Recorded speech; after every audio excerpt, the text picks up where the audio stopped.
Hey guys, I want to clear up some misinformation in this commentary. In it, I talk about Silas's ult interaction with transforming champions like Jace, Nidalee, and Elise.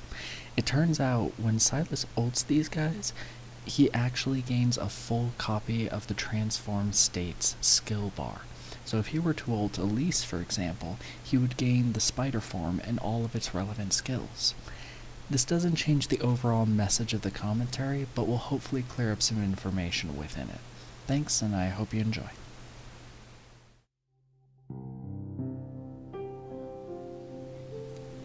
Before I say anything, I think it's good to get out of the way that this is entirely my opinion. This is the opinion of someone who is admittedly more than a bit washed up at League of Legends. I couldn't even tell you the last time I played a Summoner's Rift game. It's been that long. That's why we're watching Nexus Blitz right now with Lethality Caitlyn. It was a quirky game. But as more and more champions get released and more complex kits are being released, I'm finding it harder and harder to use them. And that's me, you know. I've been playing since Season 1, I think. Maybe Season 2. But I'm used to simple kits, and someone like Lux, objectively, pretty simple. And I like that. And I don't necessarily think complex kits are bad. A lot of really cool releases have come out with some complex kits. Sure, they're troubling to balance, but that's okay. Eventually, they do reach a nice point in the meta. But Silas, I'm gonna call him Silas because I actually don't know how his name is pronounced. Silas worries me. Because every other champion prior to him has some fundamental balance in their power budgeting. And Sylas, with his ultimate, breaks that design. And this is that one case where I think this is very bad and very unhealthy for the game. Now, there are skills that have broken mechanics before. The most prominent one that comes to mind is either Yasuo's Wind Wall or Akali's, the reworked Akali's, Twilight Shroud. Now the Wind Wall blocks skill shots. Great. Twilight Shroud, that true stealth, lets towers not target you when you're in it. There it gets a little worse, but again, there's still ways to work around it. Sylas, though, I don't see his ultimate, the ability to take any other champion's ultimate, as being healthy. You can draft around it, sure. Say a Sylas wanted to steal an Alawi ult. That's not going to be very useful, so you might pick Alawi into Sylas and give him that one less option. But that's only one person. And the main issue I have with this ultimate is that there are few bad instances where Sylas wants to steal someone's ult. Ultimates are a very serious part of a champion's power budget, and there are certain times to use it, certain times not to use it. Let's take my favorite champion, for example, Lux. If I was facing a Sejuani with Frost Armor and Magic Resist, I would not ult her in a million years. That is for other champions to deal with, one specifically built to deal with tanks. My ultimate and my power budget is entirely focused on those squishy targets. On the other end of the spectrum, let's take Trundle. An ultimate that steals resistances. Definitely not something you want to ult a squishy with. They're not going to have the max health to drain. They're not going to have the armor or the magic resist to steal. So Trundle is going to get very little benefit out of that. Ulting, say, a Malphite, though, that's a lot of resistances, right? Silas, though, there are a few bad cases. I can only think of maybe 4.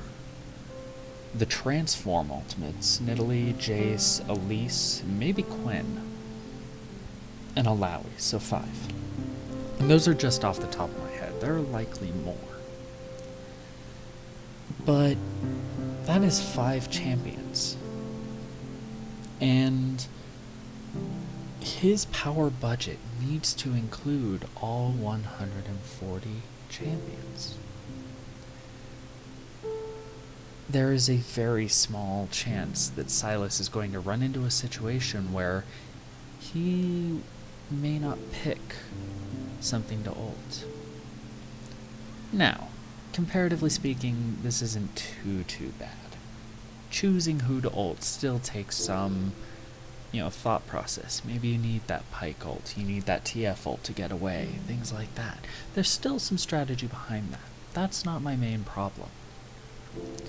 The problem is in the power budgeting, as I said before.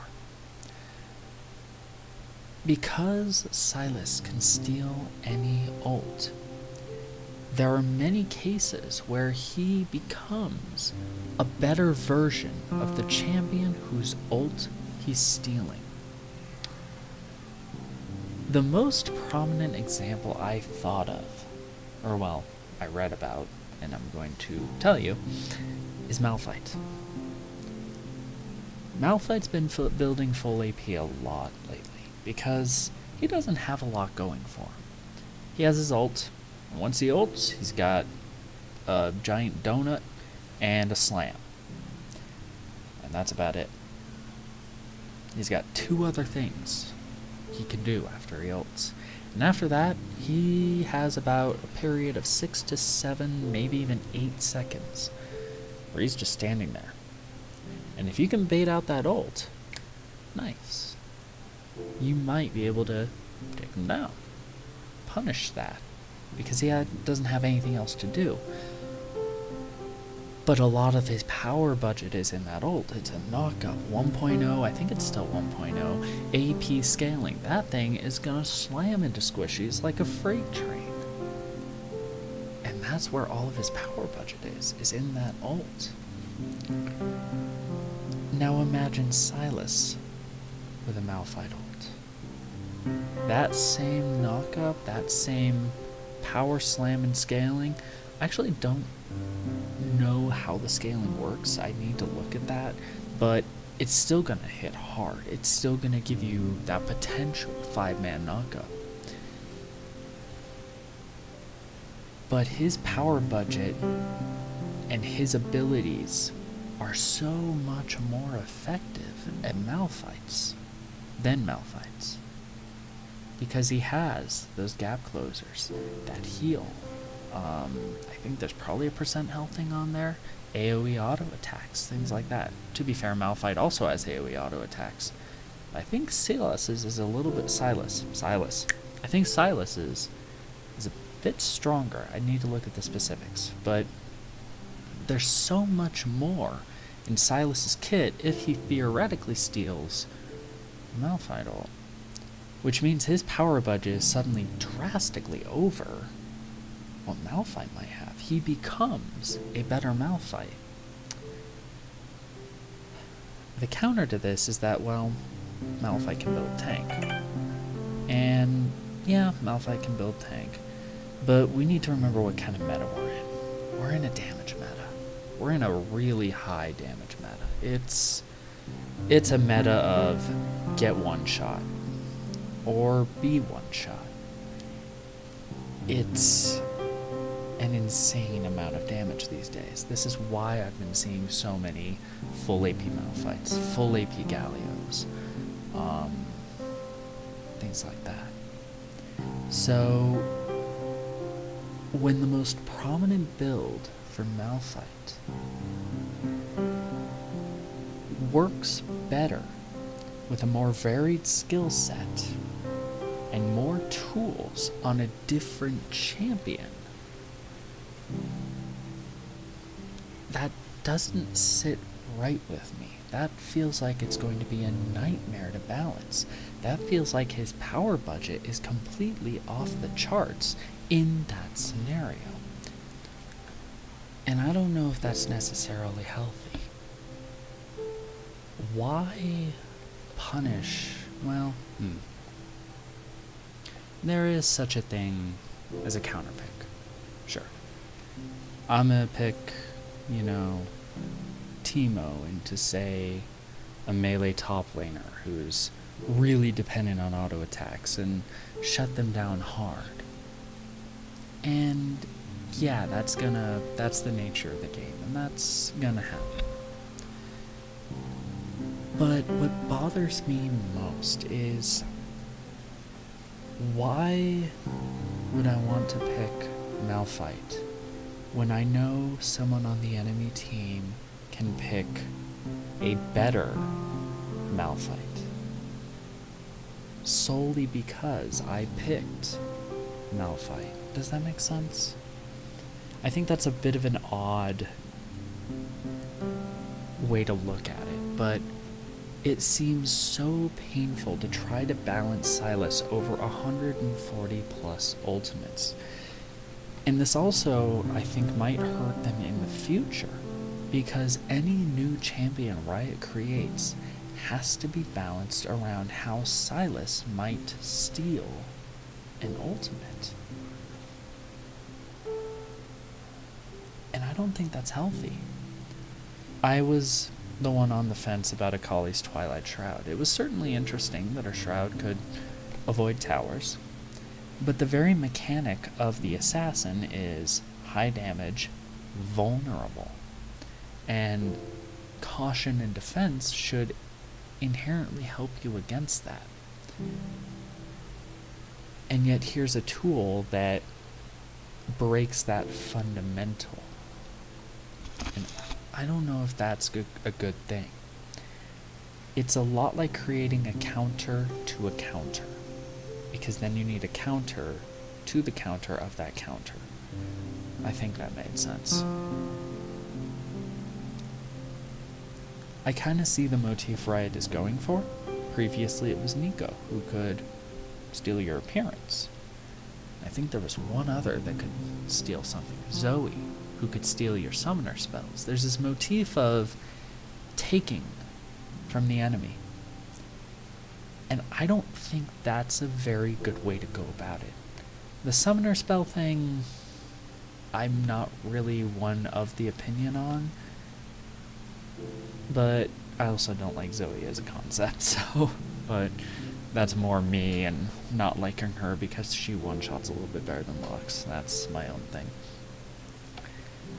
Stealing summoner spells, maybe. They're kind of a one-off thing, sure.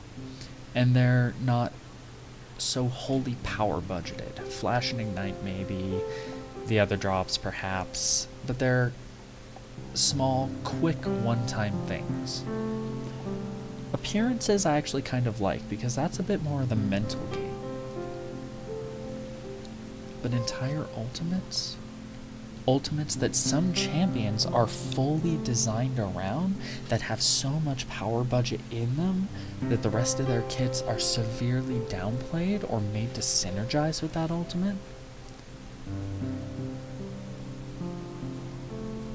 I don't think that's a good, healthy design, because that fails to take into play Silas's power budget. And I've seen that heal. It's 500 plus, if I remember right. And that's without any healing modifiers. Silas's power budget includes a lot, but trying to balance his power budget over 140 ultimates and future champions isn't healthy. And I don't think it's healthy or fun for a player to pick a champion they like and immediately get countered by not only a champion that has more tools and more resources, but can use their champion's very kit better than that champion itself. I don't think that's good. I don't think that's healthy, and I don't think that's a good direction to take this game. I've always had minor quips, the shroud, the wind wall, mostly because I like skill shots and seeing my opponents, but those are minor in concern. This might be game changing, and I don't know if I like it. It's really hard to say. This is all, of course, being said without his release. I have seen some gameplay, but we'll have to see when he's released what happens. I just hope it's not as bad as I fear. Thanks, guys. See you later.